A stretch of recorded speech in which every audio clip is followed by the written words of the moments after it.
Hi 5th graders, today's topics are rounding, subtraction, simplifying fractions, and classifying triangles. So let's get started, and we're going to start off with rounding. This is kind of like a review from one of the worksheets from like a few weeks prior. When you're answering or rounding, you have to memorize this rule. The first one would be that if the number is greater than 5, it includes 5 too. So greater than or equal to 5, then you round up. But if it's less than 5, then you round down, which means that it stays the same.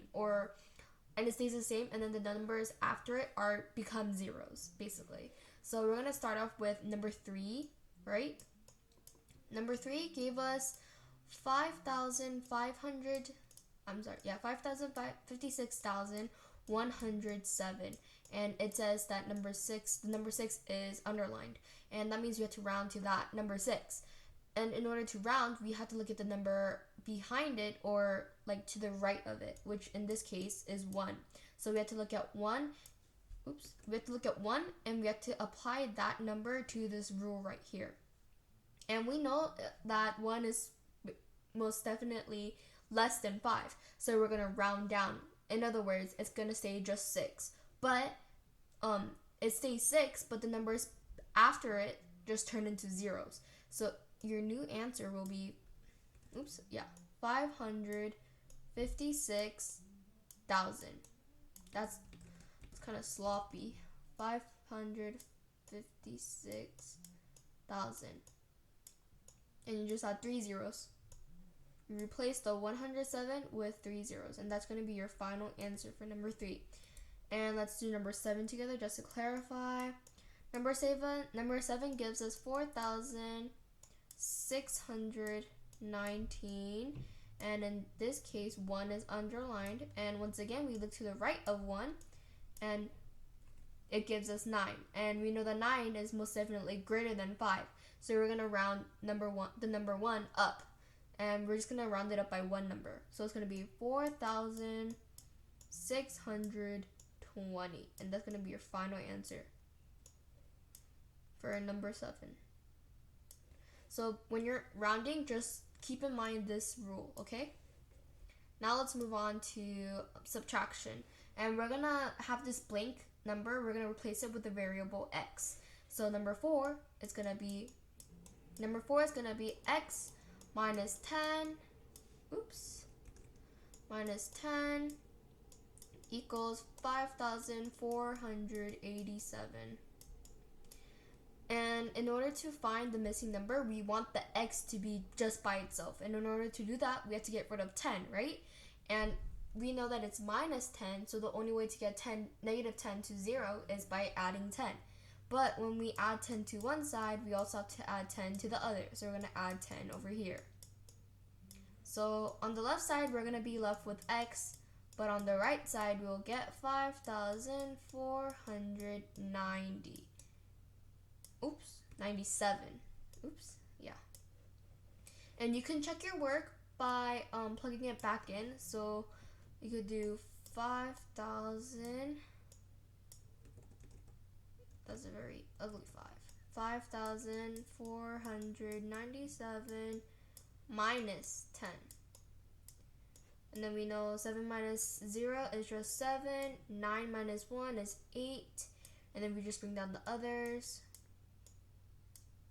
So as long as this number is the same as this number, then this answer is correct. Next, we're going to do simplifying fractions. We're going to go with number 7. Number 7 gave us 152 over 200. 152 over 200. And just by looking at the last numbers, which was 0 and 2, we know that they're even numbers. So we can divide it by 2. So let's try dividing by 2. And when we divide 152 by 2, 7 times 2 is 14. 1, 2, so it's 6, divided by 2 is 76, and then we know 200 minus 2 is just 100. And once again, we're left with even numbers, so we could simplify it even more. Let's try by 2 again. 2 divided into 76 is, 3 times 2 is 6, so we're going to subtract 6. And we get 1, 6, and then 8 minus 16. That looks like a 0. Minus 16 is 0. And we get 38 over 100 divided by 2 is just 50, right? Now, once again, even numbers, so let's divide it even more. And we get 38 divided by 2. 38. 2 goes into 3 one time. Minus 2 is 1. 8, 9. So minus 18 is 0. So our numerator should be 19 and our denominator should be 25.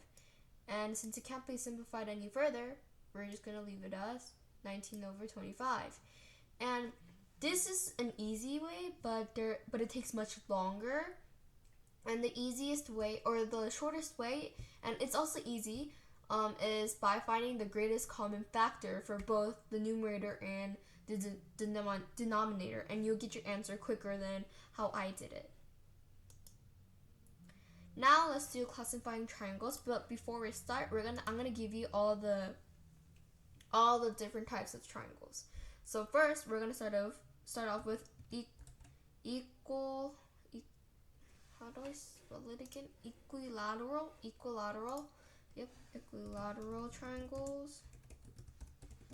And these triangles, you can classify them because they have the same angles and the same sides,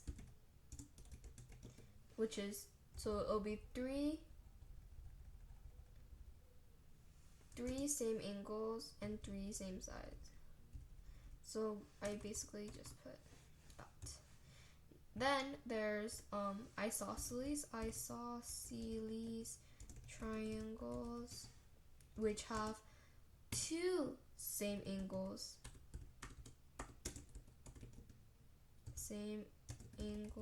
and sides.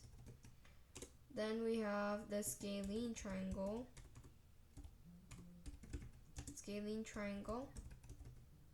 where it has no same angle